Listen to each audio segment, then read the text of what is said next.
সংক্ষেপেই কয়েকটা কথা বলবো। আমার কথা কি পরিষ্কার শোনা যাচ্ছে?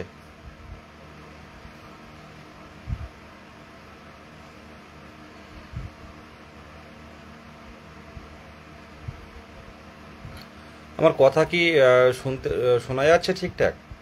মানে বিকালে বা দুটো লাইভ করলাম, তাতে কিন্তু নেটওয়ার্ক প্রবলেমের জন্য কিন্তু ঠিকঠাক লাইভগুলো শেষ পর্যন্ত বলতে পারিনি, কেটে দিতে হয়েছিল।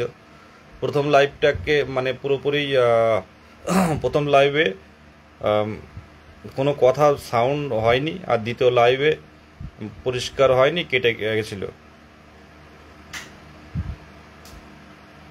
থ্যাংক ইউ কাজল হেদায়েত, আর থ্যাংক ইউ। এবার আমি শুরু করছি কয়েকটা কথা বলে।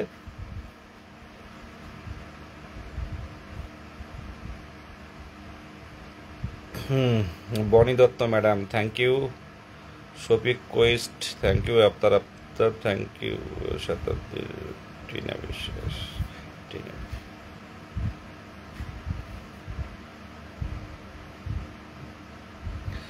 Thank you.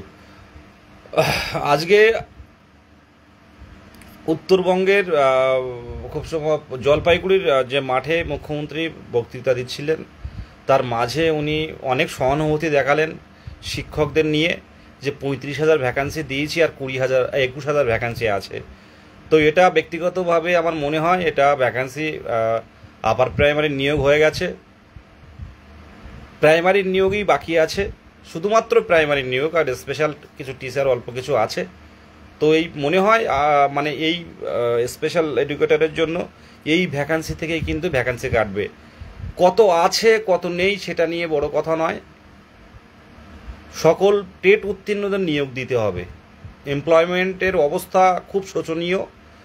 গত 29শে সেপ্টেম্বর, ঠিক এই মাসে 2022 সাল থেকে পথ চলা শুরু, আজকে 10ই সেপ্টেম্বর 2025, 3 বছর। এই 3 বছরে আমাদের এই 3 বছরে কত কি করা যায় জানেন? কিছুই করতে পারলাম আজ, বলুন তো।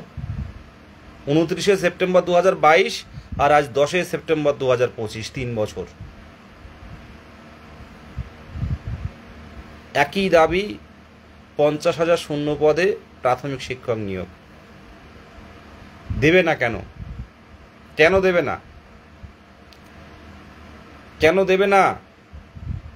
প্রায় 49,368টা প্রাথমিক শিক্ষক, এই প্রাথমিক স্কুল আছে, প্রাথমিক স্কুল রয়েছে পশ্চিমবঙ্গে 49,368খানা। তার থেকে প্রায় 5,000 শিক্ষক শূন্য ছিল, কিন্তু বিকাশ ভবন সেটা দেখাচ্ছে 2,215টি।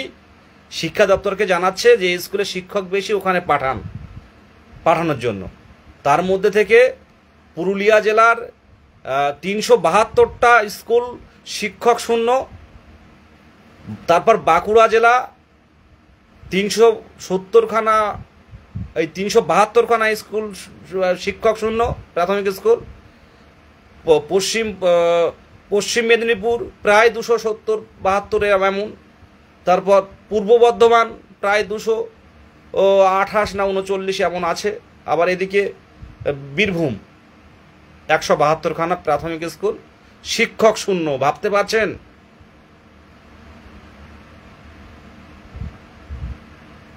এই আমলে একটা নতুন প্রাথমিক স্কুল তৈরি হয়নি, কিন্তু প্রাথমিক স্কুলগুলো নষ্ট হয়েছে। আজ দিকে দিকে একই দাবি কেন উঠছে? আজকে এই এখন ট্রেনে অনেকে আছে, তাদের জন্য এই লাইভটা উৎসর্গ করব। একদম আশিকুল ভাই, তাদের জন্য আজকের এই লাইভটা উৎসর্গ করব, যারা উত্তরবঙ্গ থেকে তিস্তা, তোরসা, কাঞ্চনজঙ্ঘা, উত্তরবঙ্গের বিভিন্ন ট্রেনে যারা এখন ট্রেনে শুয়ে বসে আছে, বা লোকালে দাঁড়িয়ে দাঁড়িয়ে যারা আসছে, সারাটা রাত দাঁড়িয়ে দাঁড়িয়ে আসবে, কলকাতার রাজপথে আসছে কি মুখ্যমন্ত্রীর হস্তক্ষেপের দাবিতে মুখ্যমন্ত্রীর দৃষ্টি আকর্ষণ হবে। মুখ্যমন্ত্রী 3 বছর আকর্ষণ করেননি, 3 বছর পর আকর্ষণ করবেন। তাই ইন্টারভিউয়ের দাবিতে উত্তরবঙ্গ সুদূর মাথাভাঙা থেকে শুরু করে, কোচবিহারের মাথাভাঙা থেকে শুরু করে জলপাইগুড়ি, 2 দিনাজপুর, মালদা, সবাই পরপর কিন্তু রাতে ট্রেনে উঠে পড়েছে। তারা সারা রাত জেগে জেগে আসবে, ঘুম হবে না। তারা এসে শিয়ালদায় ভোরবেলা শিয়ালদায় আসবে, শিয়ালদায় এসে অত ভিড়ের মধ্যে সারা রাত ঘুম হবে না, নিদ্রাহীন চোখে ঘুম ঘুম ভাব, কোনোভাবে কোনো কোথাও একটু ফ্রেশ হয়ে তারা রাজপথে যাবে। রাজপথে গেলে কি হবে, পুলিশ ধরে নিয়ে গিয়ে টেনে হাত পা ভেঙে চুরে টেনে টুনে বাসে ধাক্কা মেরে মেরে বাসে তুলে নিয়ে থানায় বসিয়ে রাখবে, রাত 10টার পর ছেড়ে দেবে। বলুন, আর এটা প্রত্যেকের কাছে অনুরোধ, এইটা কি বলুন তো? আমি শাসক শ্রেণী অনেক অনেক বন্ধু বান্ধব আছে, সবার কাছে একটাই বার্তা, বলুন এই সিস্টেমটা এটা কি? এটা কি? মুর্শিদাবাদের বন্ধুরা তারা আবার তারা ভোরবেলা উঠবে, 3টের গাড়িতে আসবে তারা। বীরভূম তার আগে বেরোবে, বাঁকুড়া সন্ধ্যাবেলা বেরিয়েছে, আর বিকালবেলা বেরিয়েছে উত্তরবঙ্গ থেকে। তো এইরকম কেন হবে? একটা মা তার সন্তানকে রেখে কলকাতার রাজপথে আন্দোলন করতে আসছে। দেখুন, একটা সরকারের কাছে, একটা নির্বাচিত সরকার, আমরাই ভোটাধিকারের মাধ্যমে সরকার নির্বাচিত করেছি, সেই সরকারের কাছে কর্মসংস্থান চাইছি। এখানে অন্যায়টা কোথায়? এখানে অন্যায়টা কোথায়? একটা পরিষ্কার কথার উত্তর, অন্যায়টা কোথায়? যদি এটা অন্যায় হয় তাহলে গণতন্ত্র চলছে না। আর গণতন্ত্রের পক্ষে সামনের দিনে এই যুব সম্প্রদায়, প্রত্যেকের বুকে কিন্তু দারিদ্রতা, প্রত্যেকের বুকে অসন্তোষের আগুন। আটকাতে পারবেন তো পুলিশ দিয়ে? পারবেন তো? আজকে আমি লাইভ করছি, আমি হয়তো অনেক লোকের কাছে খারাপ হচ্ছি, অনেক নেতা, অনেক মন্ত্রীদের কাছে, আধিকারিকদের কাছে, সেটা বড় ব্যাপার নয়। দেখতে পাচ্ছেন সব দিকে আন্দোলনের ঝাঁজ কিন্তু প্রত্যেকটা চাকরি প্রার্থীদের বুকে আছে। 2010-এর পর নিয়োগ 2014 সালে টেট হলো, 16ই নিয়োগ হলো 48,000-এর মতো, আবার সেই 14 সালে 16,500 নিয়োগ হলো 19-20 সালে, আর 17 সালে নিয়োগ হলো 22 সালে গিয়ে। এই হচ্ছে প্রাথমিক শিক্ষকের নিয়োগের ব্যাপার। নিয়োগ এতটাই, 12,000 নিয়োগ হয়েছে, আগে 14 সালে টেট থেকে 2বার নিয়োগ হয়েছে, আর সেই টেটে দুর্নীতি বেশি। আপনারা চিৎকার করে অনেকেই বলছেন যে অযোগ্যদের পুনর্বাসন দেবেন। হ্যাঁ, দিন না, হয়তো কেউ সামনে বলতে পারছে না, হয়তো মুখ্যমন্ত্রীর সামনে কেউ বলতে পারছে না, কিন্তু প্রত্যেকের বুকে কিন্তু অসন্তোষ তৈরি হচ্ছে। প্রত্যেকেই ট্রেনে, বাসে, মেট্রোয়, যেখানে যাব এইসব বিষয় নিয়ে মানুষ আলোচনা করছে। যারা আগে কোনো কথাই বলতো না, তারাও কিন্তু এটা নিয়ে অসন্তুষ্ট হচ্ছে। আটকাতে পারবেন তো? আজকে চাকরি প্রার্থীরা যদি সবাই রাজপথে নামে, 30-40 হাজার ডিএলএড রয়েছে, তারা ডিএলএড করতে গেলে যথেষ্ট ব্যয়বহুল, 2 বছর টাকা টাইম দিতে হয়। কি কারণে? টেট পাস করে বসিয়ে রাখার জন্য? প্রাইমারি পর্ষদ থেকে শুরু করে বিকাশ ভবনের শিক্ষা দপ্তর থেকে কি করতে আছে যদি মানুষের কাজে না লাগে? পুলিশ দিয়ে, যেখানে 1,000 পুলিশ, 100 পুলিশ দরকার, সেখানে 500 পুলিশ দিয়ে দেওয়া হচ্ছে। আপনাদের কাছে অনুরোধ, এই 2022 প্রাথমিক টেট উত্তীর্ণ সকলের কাছে অনুরোধ, যদি নিজের অধিকার ছিনিয়ে নিতে চান, কাল রাজপথে আসুন, এই লাইভটা দেখুন, কাল রাজপথে আসুন। প্রত্যেকেই যোগ্য। আপনারা যদি পরীক্ষা না দিতেন কোনো সমস্যা ছিল না, প্রত্যেকেই পরীক্ষা দিয়ে বোনেদের কানের, নাকের সোনা সব খুলে রেখে যেতে হয়েছে, পেন পর্যন্ত নিয়ে যেতে দেওয়া হয়নি, আমাদের একটা জলের বোতলও নিয়ে যেতে পারিনি, বেল্ট খুলে রাখতে হয়েছে। এত চারিদিকে সিসিটিভি ক্যামেরা থেকে শুরু করে চারিদিকে বিশাল বুদ্ধিজীবীরা বিশাল কিছু বলছে, বিশাল একটা টেট হচ্ছে চারিদিকে। সেই টেটের রেজাল্ট হলো যে ফার্স্ট, সেকেন্ড, থার্ড হলো, তাদের বাড়িতে নেতা মন্ত্রীরা গেল ফুলের তোড়া নিয়ে, মিষ্টিমুখ করালো। সেই টেট আজ নিয়োগ পেল না। সেই প্রাইমারি টেট কিন্তু আজ নিয়োগ হয়নি। 2022 সালে জাঁকজমকভাবে টেট নেওয়া হয়েছিল, এবং গৌতম পাল মহাশয় প্রাইমারি শিক্ষা পর্ষদ সভাপতি ঘোষণা করেছিল যে এবার থেকে ন্যূনতম বছরে 2বার নিয়োগ দেবো, তোমাদের কেউ বসে থাকতে হবে না। আজকে সেই 2023 সালের রেজাল্টের দিন 10ই ফেব্রুয়ারি, সেই 23 সাল পেরিয়ে গেল, 24 সাল পেরিয়ে গেল, আর এই 25 সাল পেরোতে চললো। নিয়োগ তো হয়নি, আমাদের সুযোগ দেওয়া হয়নি একবারও। আজকে যদি প্রত্যেকবার বছরে 2বার নিয়োগ হতো, তাহলে আমরা কেউ বসে থাকতাম? আজকে লাইভটাও করতে হতো আমাদেরকে। লাইভটা কি আনন্দ করে লাইভ করি? আমরা তো কিচ্ছু চাইনি। আমরা আমরা কিছুই চাইনি। আমরা কি চেয়েছি? স্কুলগুলো বাঁচাতে, প্রত্যেকটা প্রাইমারি স্কুল বাঁচাতে। প্রত্যেকটা প্রাইমারি স্কুলে যদি মানে পর্যাপ্ত যদি শিক্ষক থাকে, আমার মনে হয় শিক্ষার্থী আসবেই আসবে। সাধারণ মানুষ না পেরে বেসরকারি স্কুলে দিচ্ছে। একজন শিক্ষক দিয়ে কাগজে টিভিতে বিভিন্ন দেখাচ্ছে যে প্রাইমারি স্কুলের শিক্ষক একজন, যে রান্নাবান্নাও দেখছে, সে ঘন্টাও দিচ্ছে, সেই আবার হেড মাস্টার, সে আবার পড়াচ্ছে। লজ্জা লাগে না? এগুলো দিকে দিকে দেখছেন। আর আপনাদের জীবন নিয়ে কি আমরা প্রশ্ন করি? আপনাদের বিলাসবহুল জীবন নিয়ে কি আমরা প্রশ্ন করি? কিন্তু সময় কিন্তু আসছে, সামনের দিনে মুখ শুকিয়ে যাবে।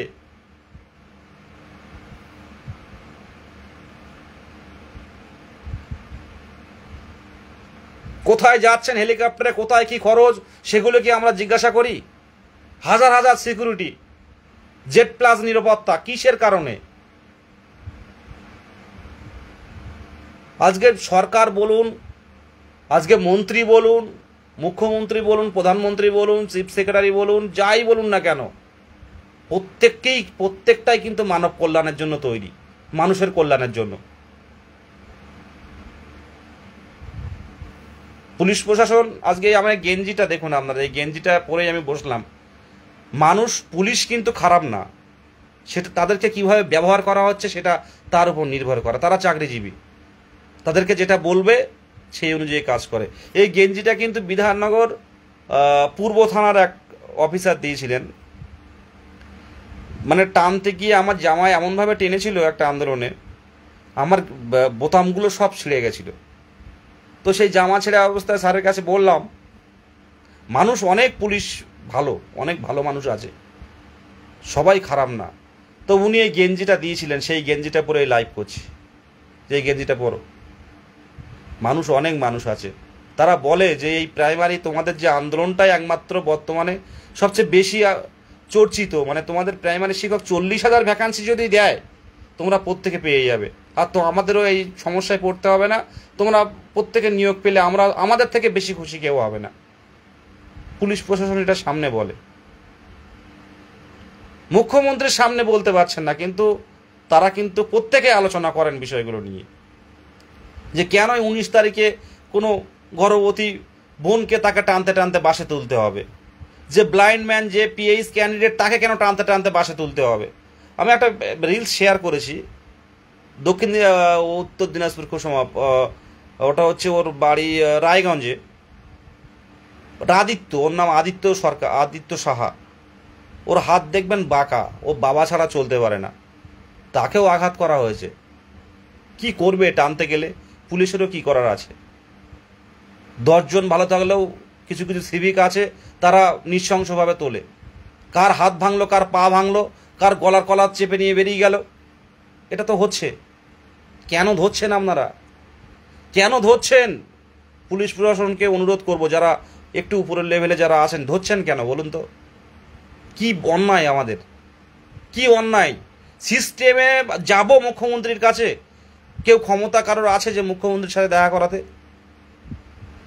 আপনারা এগিয়ে আসুন, প্রত্যেকে, পুলিশ প্রশাসন প্রত্যেকে সুযোগ দিন, প্রতিবাদ করার জায়গা তৈরি করে দিন, সাধারণ মানুষের কোনো অসুবিধা হবে না।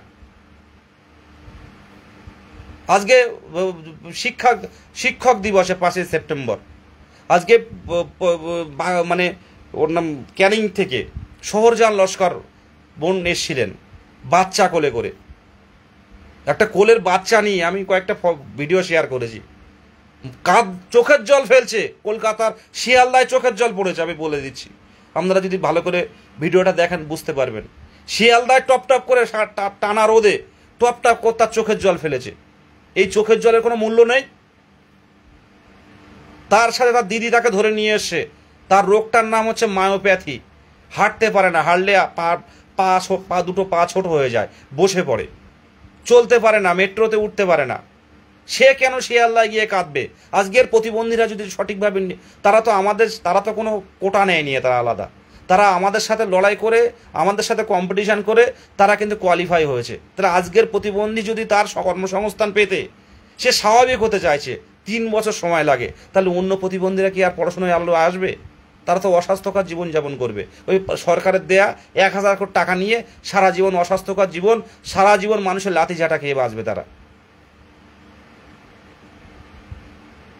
একটা প্রতিবন্ধী সে যদি একটা কর্মসংস্থান পায়, সে তো যোগ্যতা অর্জন করেছে, তারপরেও এই 3 বছর কেন রাজপথে পড়ে থাকতে হবে? আচ্ছা, মন্ত্রীদের জীবনযাপন নিয়ে আমরা প্রশ্ন করি, আপনারাই বলুন তো প্রশ্ন। এটা তো গণতান্ত্রিক সিস্টেম। পূর্ব বর্ধমানে 3 জন গেছিল মুখ্যমন্ত্রীর সভায়, কলকাতায় এত আন্দোলন করেছে মুখ্যমন্ত্রী দেখেন না, কিন্তু তার বাড়ির পাশে গেছে, তারা মুখ্যমন্ত্রীর সভায় গেছে। তারা প্রত্যেকেই তৃণমূলপন্থী, প্রত্যেকেই তৃণমূলের অ্যাক্টিভ মেম্বার। 3 জন চাকরি প্রার্থী গেছিল, তারা কোয়ালিফাইড, প্রত্যেকেই অ্যাক্টিভভাবে তৃণমূল করে। তারা গিয়ে দিদির বক্তৃতা দিচ্ছিল, তখন বললো দিদি আমাদের বিষয়টা নিয়ে একটু ভাবুন। দিদি থেমে গেলেন, থেমে গিয়ে বললেন, পুলিশকে বললেন যতক্ষণ না চুপচাপ ওদের, হ্যাঁ পুলিশকে বললেন যে ওদেরকে আগে ছবি তুললেন না কেন? আপনাদের সংবাদ মাধ্যমকে বলছে যে আপনাদের যদি ছবি তোলার দরকার হয় আগে তুললেন না কেন? যে 3টে মেয়ে যারা গেছিল অবু শিক্ষিকা, তারাকে ছবি তোলার জন্য গেছিল ডিএসএলআর নিয়ে, যে বড় বড় ক্যামেরা যেগুলো, তারাকে ছবি তোলার জন্য গেছিল? সাংবাদিকদের বলা হচ্ছে যে আপনারা ডিস্টার্ব করছেন কেন, ওদের ছবিটা তো আগে তুলে নিতে পারতেন। গণতন্ত্র। তারপর বললেন কি, না থামলে আমি আর শুরু করব না। কিন্তু ম্যাডাম একবার জিজ্ঞাসা করলেন না যে তোমাদের মানা কি কোচি বা বাবু, তোমাদের দাবিগুলো কি একটু বলো তো একটা মাইক্রোফোন দিয়ে? তারা বললে কিছু তো সলভ করা যেত। পাশে তো প্রিন্সিপাল সেক্রেটারি, চিফ সেক্রেটারি ছিল, উনিও তো বলতে পারতেন যে তোমাদের বিষয়টা ভাবা হচ্ছে, একটু সময় লাগবে।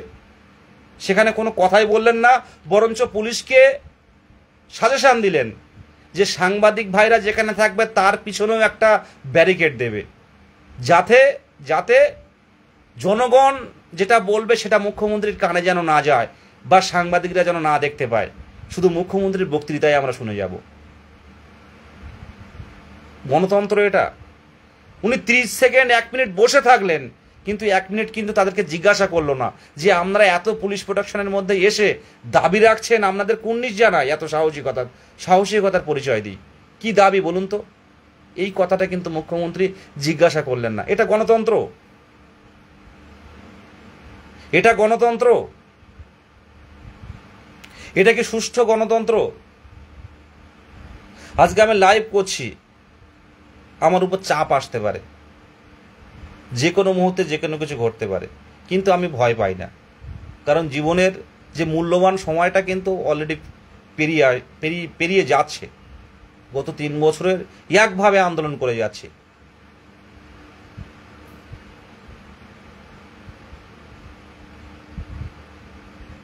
আজকে এসএসসিও নিয়েও হতো না যদি না সুপ্রিম কোর্ট এই অবস্থাটা তৈরি করতো। 10 বছর পর রিক্রুটমেন্টের পরীক্ষা হলো, আর ফ্রেশার যারা পরীক্ষা দিয়ে আনন্দ করছেন, চাকরি পেয়ে দেখাবেন কতজন ফ্রেশার চাকরি পাচ্ছে। প্রাইমারি আন্দোলনে সামিল হন প্রত্যেকে, যারা ডিএলএড পূর্ণ প্রশিক্ষিত আগে করা আছে তাদের কথা বলবো। 10 বছর পর ফ্রেশারদের কি দিল আপনারা একটু ক্যালকুলেশন করুন তো। যারা এসএসসি দিয়ে এসে ফ্রেশারদের 10 বছর পর যে পরীক্ষা হলো, কি দিয়েছে আপনাদের? অনেক বড় ভুল হচ্ছে, মুখ শুকিয়ে যাবে এই চাকরি প্রার্থীরা যদি একসাথে পথে নামে। আর পুলিশ প্রশাসনকে বলবো, একচেটিয়া বিচার করবেন না, চাকরি প্রার্থীদের কথাও শুনুন। যারা অর্ডার করে তাদেরকেও বলতে শেখান যে এদের দাবিটা ন্যায্য ম্যাডাম, এদের দাবিটা ন্যায্য, এদের বিষয়টা একটু ভাবুন। আমরা যদি প্রত্যেকে নিজের নিজের জায়গায় ঠিক থাকি, তাহলে দেখবেন গণতন্ত্র সঠিক পথে চলছে। আজকে যিনি মুখ্যমন্ত্রী, কালো নাও থাকতে পারে, কিন্তু স্কুলগুলো তো ক্ষতি হচ্ছে।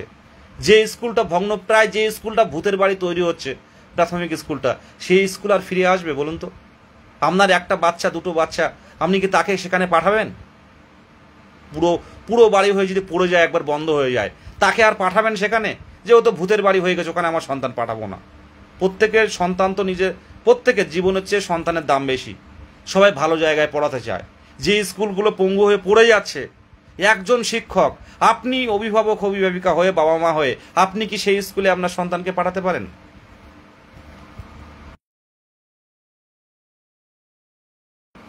পাঠাবেন? আজ কষ্ট হচ্ছে তাদের জন্য, যারা উত্তরবঙ্গের দিনাজপুর, কোচবিহার, জলপাইগুড়ি, কালিম্পং, শিলিগুড়িতে যারা উঠে গেছে বিকালবেলা। একটা আধার আমার গায়ে কাটা দিচ্ছে, একটা আধার দিকে একটা কালো ছায়ার সামনে চলে আসছে। আমরা নোটিফিকেশন পাবো তো? আজকে আন্দোলন দেখেও যদি প্রশাসন আমাদেরকে জানাতো যে আমরা আন্দোলন বন্ধ করুন, আপনাদের বিষয়টা ইমিডিয়েট ভাবছি, আমরা কিন্তু আন্দোলন করতাম না। আন্দোলন করার লক্ষ্য নয়, আমরা এমএলএ হতে আসিনি, আমরা এমপি হতে আসিনি। কিন্তু প্রাথমিক স্কুল এগুলো বন্ধ করার অধিকার কাউকে দেওয়া হয়নি। আর যে সরকার বন্ধ করছে তার বিরুদ্ধে আমাদের এই আন্দোলন, এই বঞ্চনার বিরুদ্ধে আন্দোলন, এই অনিয়মের বিরুদ্ধে আন্দোলন। আগামীকাল প্রত্যেকে আসুন, শান্তিপূর্ণভাবে আসুন, জনসাধারণকে অসুবিধা না করে যে প্রতিরোধ গড়ে তুলতে হয় তুলব। সন্ধ্যা পর্যন্ত থাকছি। আর প্রত্যেকের কথা, আজকে আমরা সত্যিই আমরা নিয়োগ পেতাম, আমরা যদি 30 থেকে 40 হাজার, দেখবেন আজকে কাউকে পাচ্ছেন না, যখন ফর্ম ফিল আপ করবে তখন দেখবেন 50,000 ছাড়িয়ে যাবে। ফর্ম ফিল আপ 50,000 ছাড়িয়ে যাবে। খিদে নেই কারোর খিদে নেই। যারা এই গুটি কয়েকজনের খিদে আছে, আর কারো খিদে নেই। টুম্পা চৌধুরী ম্যাডাম বলছে আপনি এইভাবে আন্দোলন চালিয়ে যান যতদিন না ওরা দাবিটা মানছে। একদম ম্যাডাম, কিন্তু ব্যাপার ম্যাডাম, টুম্পা ম্যাডাম, ব্যাপারটা হচ্ছে আমরা চাকরি প্রার্থীরাই তো আমরা বুঝি না। আমাদের ম্যাক্সিমাম অনেকেই আছেন নেতাদের পিছনে গিয়ে আমরা ছবি তুলি, যার ফলে আমাদের খিদে নেই। 5,000 টাকার কোনো একটা কাজ যদি পাই সেই টার্গেট। আজকে সামনের দিনে যদি প্রাইমারি স্কুল না বাঁচানো হয়, free and compulsory education RTE act, right two education act 2009 সালের, এগুলো দেখুন, বিলগুলো দেখুন ভালো করে। আর্টিকেল 21 নিয়ে দেখুন ভালো করে, যে এই সরকারের কিন্তু দায়িত্বের মধ্যে পড়ছে সেফ প্রাইমারি এডুকেশন, একটা প্রাইমারি এডুকেশনকে সঠিকভাবে ইউটিলাইজ করা এই সরকারের দায়িত্বের মধ্যে পড়ছে। কিন্তু কি হচ্ছে, যেখানে ঝামেলা হচ্ছে, যেখানে যা হচ্ছে সেইখানে গিয়ে একটা কিছু করে দেওয়া হচ্ছে, যেখানে ঝামেলা হচ্ছে সেইখানে গিয়ে একটু মলম দেওয়া হচ্ছে। কিন্তু কেউ উঠে পড়ে লাগছে না যে প্রাইমারি স্কুলগুলো বাঁচাই, প্রাইমারি স্কুল বাঁচানোর জন্য এগিয়ে আসি। কারণ এই প্রাইমারি স্কুল আসছেন না কেন জানেন? এই প্রাইমারি স্কুলে গরিব মানুষের বাচ্চারা পড়ে তাই। আর এই গরিবের ভোট দান, তাতেই কিন্তু সরকার গঠন হয়। আপনারা একটু ভেবে দেখুন তো, ভোট হলো, নির্বাচন হলো, কিন্তু রেজাল্ট যদি 3 বছর পরে দেওয়া হয় তখন কি গাটা জ্বলবে তাদের, বলুন তো? ভোট হলো, রেজাল্ট দিচ্ছে না, বা মন্ত্রিসভা গঠন হচ্ছে না, এগুলো কিন্তু দ্রুত হয়ে যায়, এগুলো কিন্তু দেরি হয় না। দেখুন, পরিষ্কার কথা বলছি, অনেকে অনেক কথা বলবে, অনেকে লাইভ দেখছে, 139 জনের মতো লাইভ দেখছে, অনেক আমাদের দাদারা নেতারা অনেকে আছে। আপনারা একটা ভাবুন, 29শে সেপ্টেম্বর 2022 সাল, কোনো আইনি জটিলতা নেই, আজকের ডেটে কোনো আইনি জটিলতা নেই। সরকার কাল শূন্যপদ প্রকাশ করতে পারে ইচ্ছে করলে, যে আমরা এই 40,000 শূন্যপদ আমরা সামনে রাখছি, আপনাদের নিয়োগ দেব, এই ক্লারিফিকেশনটা হোক বা এই সমস্যাটা মিটুক, আপনাদের নিয়োগ দেব। তাহলে একটা সুষ্ঠু গণতন্ত্র হলো। সরকারের বিরুদ্ধেও কেউ একটা কথা বললো না, কেউ এত রাতে লাইভেও এলো না।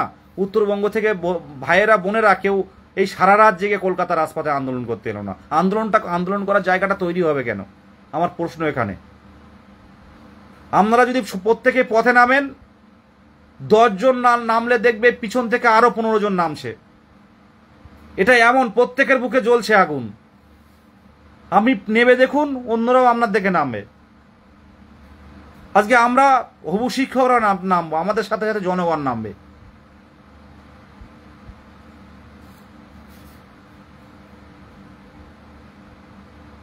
একদম পূর্ণিমা ম্যাডাম, একদম। মুখ্যমন্ত্রী এসএসসি নিয়ে, অযোগ্যদের নিয়ে বলছেন। অযোগ্যদের বেচারা, ওরা 10 বছর চাকরি করেছে, আর আমরা 3 বছর যোগ্যতা অর্জন করে বসে আছি। মারবে মারুন, কাল যাচ্ছে। আর সবচেয়ে দুর্ভাগ্য, আমাদের টেট উত্তীর্ণরা দিকে দিকে যদি একসাথে নামা যেত, একসাথে প্রতিরোধ গড়ে তোলা যেত, আমরা নোটিফিকেশন নিয়ে আসতাম। অনেকে ভাববে যে আন্দোলন করে কিছু হয় না, আন্দোলন করে কিছু হয় না। আজকে বাস্তবটা দেখুন, আন্তর্জাতিক পরিস্থিতি দেখুন, আন্দোলন করে সবই সম্ভব। এই আন্দোলনের মাধ্যমে মুখ্যমন্ত্রী এসছেন 2009-10 নাগাদ, 11 নাগাদ। কি ছিল যে সরকার এসছে, সেই সংগঠনের, সেই সরকারের কতটা সংগঠন ছিল সেই সময়? আমার বলতে হচ্ছে 2010 সালের ঘটনাগুলো। আমি কোনো রাজনীতিতে যোগ নয়, আমি একটা মেসে থাকতাম, তারা বিভিন্ন রাজনীতির সাথে যুক্ত হতো। আমিও গেছিলাম কলকাতায় আইন অমান্য করতে। তখন মুখ্যমন্ত্রী মমতা ব্যানার্জি নেত্রী ছিল, মুখ্যমন্ত্রী হয়নি। আবার লাইভের মাধ্যমে বলছি, সেই আইন অমান্যে আমি ছিলাম, নেত্রী মমতা ব্যানার্জি ছিলেন, আমাদের ধরে নিয়ে গিয়ে প্রেসিডেন্সি জেলে নিয়ে গিয়েছিল। আজকের মুখ্যমন্ত্রী তার সামনে আমি ছিলাম, কিন্তু আমি কোনো রাজনীতিতে না। আমি কিছু সেই আমলের সরকারের কিছু বেনিয়মের বিরুদ্ধে রাজপথে নেমেছিলাম, কোনো রাজনীতির জন্য না। প্রেসিডেন্সি জেলে মুখ্যমন্ত্রীর সামনে বসে, মানে নেত্রী মমতা ব্যানার্জির সামনে বসে আছেন। প্রেসিডেন্সি ছেলে নেত্রী, তখনকার নেত্রী 9-10 নাগাদ মমতা ব্যানার্জি বসে আছেন, আজকে উনি মুখ্যমন্ত্রী। সামনে বলবো, কিন্তু আমি কোনো পলিটিক্স করি না। আমার লক্ষ্য, স্বপ্ন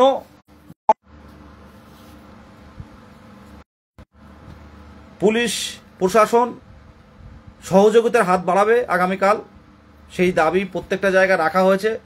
আর আমাদের এই আন্দোলন যারা ডেকেছেন, যে সাধারণ চাকরি প্রার্থীরা, প্রত্যেকে, এখানে কোনো নেতৃত্ব নেই, এখানে কোনো ছাত্রনেতা নেই। আমিও সেই পথে যাব, সবার সাথে যেখানে যাই সেখানে যাব। আমরা আগামীকাল যে তথ্য দেওয়া হয়েছে সেই তথ্য অনুযায়ী আপনারা সেখানে জমায়েত হবেন, সেখান থেকে আমরা আমাদের নির্দিষ্ট গন্তব্যে চলে যাব।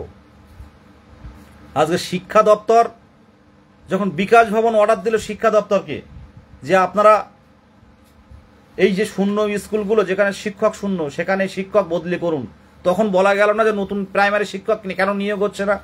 একটা কথা ভেবে রাখবেন, মুখ্যমন্ত্রী না বলা পর্যন্ত হবে না। কালকে একটা ঐতিহাসিক আন্দোলন চাই কলকাতা রাজপথে, মানুষের কল্যাণের জন্য সব। একটা কথা মনে করবেন, সুপ্রিম কোর্ট, হাইকোর্ট বলুন, কেন্দ্রীয় মন্ত্রিসভা বলুন, রাজ্য মন্ত্রিসভা বলুন, রাজ্যসভা বলুন, ক্যাবিনেট বলুন, প্রত্যেকটাই কিন্তু মানুষের কল্যাণ সাধনের জন্য এই গণতান্ত্রিক সিস্টেমে বলে। সেই মানুষই যদি বঞ্চিত থেকে যায়, তাহলে কিসের গণতন্ত্র চলছে? আজকে যার খিদে নেই সে কিন্তু ভালো আছে, সে কিন্তু আমাদের দেখে হাসাহাসি করছে।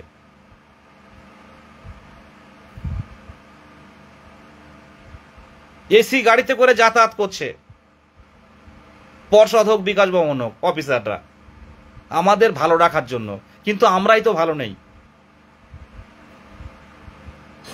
এই গত 3 বছর বিভিন্ন ক্ষেত্রে, কখনো নবান্ন, কখনো বিকাশ ভবন, কখনো প্রাইমারি শিক্ষা পর্ষদ, কখনো কালীঘাট, কখনো তৃণমূল ভবন, বারে বারে রিকোয়েস্ট করছি, ভিক্ষা চাইছি যে আমাদের নিয়োগটা দিন। কেউ কোনো কর্ণপাত করে না। আমার মনে আছে, আমি শিক্ষামন্ত্রীর কাছে গেছিলাম তৃণমূল ভবনে। শিক্ষামন্ত্রী, আর একটা কথা বলি, যারা আমার রাজনৈতিক পরিচয় জানতে চায়, আমি ব্যক্তিগতভাবে কোনো রাজনীতি করি না, কিন্তু আমার বাড়ির বাবা মা তৃণমূল করেন, আমি বলেছি, আবারও বলছি, কোনো ভয়ের কিছু নেই।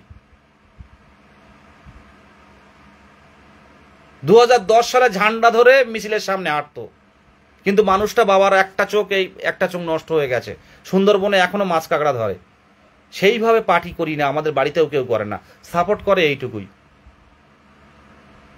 কারণ একটা দুঃখ আমার বাবা বারে বারে বলে যে সিপিএমের আমলে তখন তো এতটা সব কিছু হতো না, কোনো কিছু চাইলেই বলতো যে তোরা হায়ার কাস্ট পাবি না। কিন্তু এই সরকার এসে কিছু কিছু ক্ষেত্রে দিয়েছে, কিন্তু চাকরিটা দেওয়ার দরকার, কারণ চাকরিটা দরকার। আমার মা নিজেও বলেন যে চাকরিগুলো রেগুলার নিয়োগটা কেন করছে না? লক্ষ্মীর ভাণ্ডার হচ্ছে, অত টাকা দেওয়ার কি আছে? 500-700 হোক, না দিলে না দিক, কিন্তু প্রত্যেকবার নিয়োগগুলো দিক। একটা ফ্যামিলিতে যদি একজন চাকরি পায়, তাহলে সেই ফ্যামিলিটা লক্ষ্মীর ভাণ্ডার না হলেও চলবে।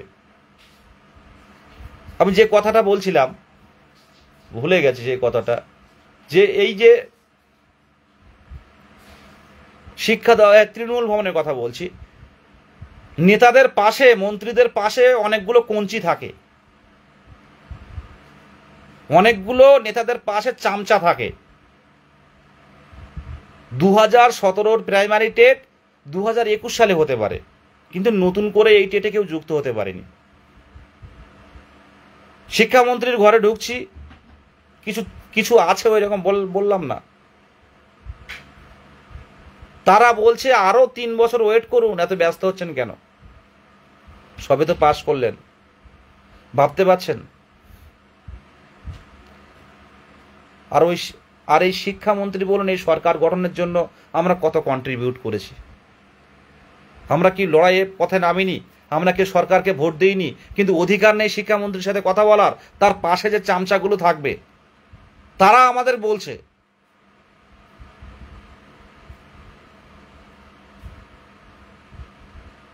তারা বলছে যে আরো 3-4 বছর ওয়েট করুন, ঢুকতেই দিল না প্রথম দিকে যখন আমরা গেছিলাম। শিক্ষামন্ত্রী কাদের শিক্ষামন্ত্রী? আমাদের শিক্ষামন্ত্রী, আমরাই নির্বাচিত করেছি। সেই শিক্ষামন্ত্রীর সাথে আমরা দেখা করতে পারবো না? কিসের গণতন্ত্র? কিসের গণতন্ত্র? এটা চলতে থাকলে কিন্তু সামনের দিনে বিপদ, পরিষ্কারভাবে জানাচ্ছে। সামনের দিনে এইভাবে যদি সুষ্ঠু গণতন্ত্র না পালন হয়, সামনে কিন্তু বিপদ আছে। দম্ভ, অহংকার আর ভিআইপি ভাব, এগুলো কিন্তু ভেঙে চুরমার হয়ে যাবে। সময় থাকতে চাকরি প্রার্থীদের যারা যোগ্যতা অর্জন করেছে তাদেরকে নিয়োগ দিন, আর মানুষকে মানুষ ভাবতে শিখুন। গাড়ির ধাক্কায় মানুষ মারবেন না, ঠিক আছে? গাড়ির ধাক্কায় মানুষ মারবেন না। সামনে 10টা পুলিশের গাড়ি, পিছনে 10টা পুলিশের গাড়ি, মাঝখানে নেতা যাচ্ছে, নেতার সাথে কথা বলা যায় না। ভোট আসলে হাত জোড় করে ভোটটা দেবেন, এই করে দেবো, তাই করে দেবো, ডবল ডবল চাকরি দিয়ে দেবো। কেন রাজপথে থাকতে হচ্ছে? আমি তো সরকার বারবার বলছি, সরকার বিরোধী নয়, সরকার বিরোধী নয়, সরকার বিরোধী নয়, কিন্তু সরকার যেভাবে দিনের পর দিন বঞ্চনা করছে, আমার পরিবার যেভাবে অভাবের মধ্যে পড়ছে, সেটা কি সরকার দেখছে? তাহলে সেই সরকারের পাশে আমি কি করে থাকবো? আগামীকাল আসুন, সামনে থাকবো। আগামীকাল আসুন, যা হয় হবে। মানুষের জীবনে একটা যা হয় হবে। সকালবেলা যাচ্ছি, দুটো পান্তা খেয়ে, ঠান্ডা গরমের সময় দুটো পান্তা, মা বললো একটু গুড় আছে, রান্না করতে বারণ করেছি, যে দুটো পান্তা ঠান্ডা আছে আর একটু গুড় দিয়ে পান্তা খেয়ে কালকে রাজপথে নামছি। প্রত্যেকে আসুন, এটা আমাদের সম্মানের সাথে, এই লড়াইটা সম্মানের সাথে হবে।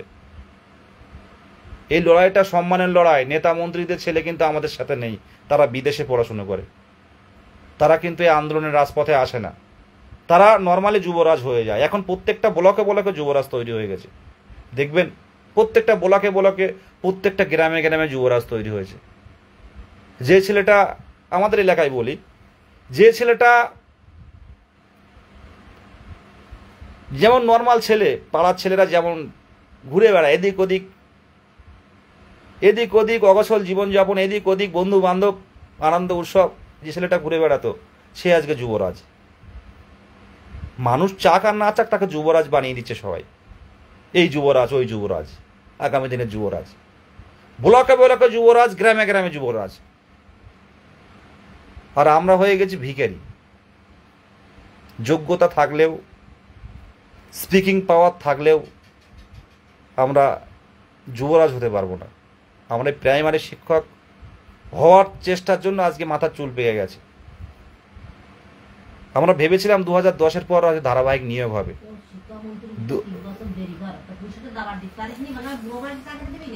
আমার মা এই কথা শুনে বলছে, বলে শিক্ষামন্ত্রী যখন বলছে 3 বছর পরে চাকরি হবে, তোরা কিছু বলতে পারিসনি? বুড়ো বয়সে চাকরি পাবি? ভাবতে পারছেন? মা লাইভটা শুনছে, মা এসে লাইভটা শুনছে যে বুড়ো বয়সে চাকরি পাবি। তারাও টেনশানে রয়েছে, ছেলে বিয়ে দিতে পারছে না, বাবা মা টেনশানে থাকেন। যত ছেলে মেয়ের বয়স বাড়লে বাবা মাও কিন্তু টেনশানে থাকে যে কবে ছেলেটার বিয়ে দেব। এটা কিন্তু বাবা মার দায়িত্বের মধ্যে পড়ে, দায়িত্ব কর্তব্যের মধ্যে পড়ে। অনুরোধ করছে প্রত্যেকে আসুন, একটা অবরোধ গড়ে তুলুন, একটা আলোচনার পরিস্থিতি তৈরি করুন। তারা সুখে আছে, আমরা কিন্তু সুখে নেই। প্রত্যেকে নতমস্তকে প্রণাম। সামনে থাকছি কাল, পান্তা খেয়ে সামনে থাকছি, এর শেষ পর্যন্ত দেখে তাই ছাড়বো। ঠিক ঠিক ঠিক ঠিক, শেষ পর্যন্ত দেখে ছাড়বো, কোনো কথা হবে না। এখনো অনেক বয়স রয়েছে 40 পার হতে, কোনো কথা হবে না। যোগ্যতা অর্জন করেছি, আমাদের নিয়োগ দিতে হবে। টেট মানেই নিয়োগ। গৌতম পাল 100 বার বললেও আমি 200 বার বলবো, টেট মানেই নিয়োগ। অন্যান্য পাশের রাজ্য নিয়োগ দিচ্ছে, আপনারা কেন দিচ্ছেন না? আর বছরে 2 বার নিয়োগ, কোনো টেট পাস বসে থাকবে না, এত বড় কেন কথা বললেন? এই কথার উপর ভিত্তি করে নিয়োগ দিন। আর প্রত্যেকটা 49,368খানা প্রাইমারি স্কুল, প্রত্যেকটা স্কুলে একজন করে শিক্ষক পাঠাতে হবে। পারবেন কি পারবেন না? নাহলে এই জমায়েত উঠবে না। আগামীকাল ঠান্ডাভাবে আসুন, প্রত্যেকে গণতান্ত্রিক ওয়েতে আন্দোলন চলবে। আর আমার যারা লাইভ দেখছে, অনেকে ট্রেনে আছে, হয়তো একটা সিট রয়েছে, তার মধ্যে 3 জন শুয়ে আছে, 2 জন শুয়ে আছে। একজন সামনের দিকে মুখ করে, তার মাথার পাশে আরেকজন পা দিয়ে। আপনারা যারা লোকালে ঘুরেছেন তারা জানেন, লম্বা যে সিটগুলো থাকে ট্রেনে, 2 জন তো শোয়া যায় না, 1 জন শোয়া যায়। তা 2 জন কি করে থাকবে? একজন তার পায়ের দিকে মাথা দেবে একজন, আর অন্য পায়ের দিকে আরেকজন মাথা দেবে। এই রকম করে কিন্তু অনেকে উত্তরবঙ্গ থেকে আসছে। তাদের রাতে খাওয়া হবে না, রাতে ঘুম হবে না। তারা অনেক ভোরবেলা কলকাতায় নামবে, নেমে শিয়ালদা স্টেশনে কোথাও ফ্রেশ ট্রেশ হয়ে নেবে, একটু কচুরি খেয়ে তারা বসে থাকবে যে আমরা কখন আশেপাশের জেলা থেকে যাব। তাইও তারা পথে নামবে। আমি আশেপাশের জেলা 2 চব্বিশ পরগনা, হুগলি, হাওড়া আর বর্ধমান এবং এই যে কয়েকটা জেলা, এই কয়েকটা জেলাকে বলবো, ভাই যদি থাকে স্বপ্ন, চলে আসো আগামীকাল, চলে আসো। বেসরকারি কাজ করছেন, ছেড়ে দিন, চলে আসুন। আপনাদের জন্য ভ্যাকান্সি রয়েছে, সেই ভ্যাকান্সিতে নিয়োগ হবে। চলে আসুন আর পাশে থাকবেন। আমি লাইভ করছি কিন্তু সবার কাছে, কিন্তু আমি কিন্তু যে খুব ভালো আমাকে বাহবা দিচ্ছি এমন নয়। কেউ কিন্তু চাকরি প্রার্থীদের বাবা মা অনেক আশীর্বাদ দেন, কিন্তু এক শ্রেণী কিন্তু ভালো চোখে দেখেন না। তাই পাশে থাকবেন, সুবিধা অসুবিধায় পাশে থাকবেন, এক ডাকে যেন প্রত্যেককে পাই। কারণ লড়াইটা কিন্তু সকলের স্বার্থে হচ্ছে। এত রাত্রে লাইভ করছি কিন্তু সকলের সার্বিক স্বার্থে, শুধু আমার স্বার্থ লুকিয়ে নেই। অবশ্যই আমার স্বার্থ আছে, আমার চাকরিটা খুব দরকার। এটুকুই বললাম, বলে শেষ করলাম। হ্যাঁ, আব্দুল মনা ভাই, আসছি দাদা, আসছি। ভাবতে পারছেন ট্রেনে আছে, ট্রেনে আছে, ভাবুন ভাবুন। আর ওনারা এসি রুমে এসিটা হালকা করে দিয়ে ঘুমিয়ে আছেন। আর আমরা চাকরি প্রার্থীরা এমপ্লয়মেন্টের দাবি নিয়ে আমরা কত, কোচবিহার থেকে কলকাতা বা জলপাইগুড়ি থেকে কলকাতা কত কিলোমিটার অক্ষয়?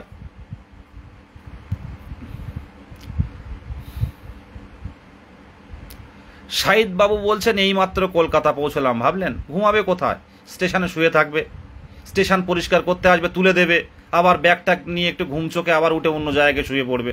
ভাবতে পারছেন আপনারা? এগুলো এই গায়ে কাটা দিচ্ছে। ভাবুন তো আপনারা ভাবুন তো। চলে এসছে শিয়ালদায়, কিন্তু এখন তারা শুয়ে আছে। মাইকের আওয়াজ কানে, কখন কোন ট্রেন যাচ্ছে তাদের কিন্তু ঘুম হবে না। তারা অপেক্ষা করবে 2 চব্বিশ পরগনার ক্যান্ডিডেটরা কখন আসবে। একদম সদানন্দ বসাক দা কমেন্ট করলেন, দাদা আসছি। এই দাদাটা সদানন্দ বসাক পূর্ব বর্ধমানে বাড়ি, জানেন। ফুচকা বিক্রি করেছে, তারপর হচ্ছে আপনার ঘুগনি বিক্রি করেছে করোনার সময়।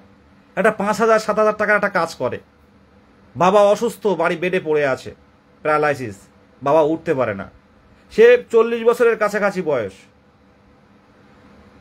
সে সংসার করার প্রবল ইচ্ছে, কিন্তু তার কোনো উপায় নেই, হ্যাঁ, অক্ষয় বর্মন আমাদের সহযোদ্ধা, সে বলছে কোচবিহার থেকে 700 কিলোমিটার, 700 কিলোমিটার কলকাতা, এখানে আসতে হচ্ছে। আর লাইভ বাড়াবো না, এর শেষ নেই। বীরভূম থেকে আসে শুভজিৎ সূত্রধর মহাশয়, অরিন্দম ঘোষ, কালকে একটা কথা, ইন্টারভিউ নোটিফিকেশন দিন, না হলে গুলি দিন। একদম নোটিফিকেশান দিন। নোটিফিকেশান দিলেই হবে না, শূন্যপদ ঘোষণা করতে হবে আগে। শূন্যপদ নিয়ে আলোচনা ছাড়া কোনো প্রাইমারি শিক্ষক নিয়োগ হবে না। এটুকু বলে শেষ করলাম। 11:30 বেজে গেল। প্রত্যেককেই নতমস্তকে প্রণাম। সাবধানে আসবেন, গণতান্ত্রিক ওয়েতে শান্তিপূর্ণভাবে আমাদের কর্মসূচি চলবে। মিজানুর ভাই দেখছে কচুয়া থেকে যাবে, ব্যানারও তৈরি করে নিয়েছে। ভাবতে পারছেন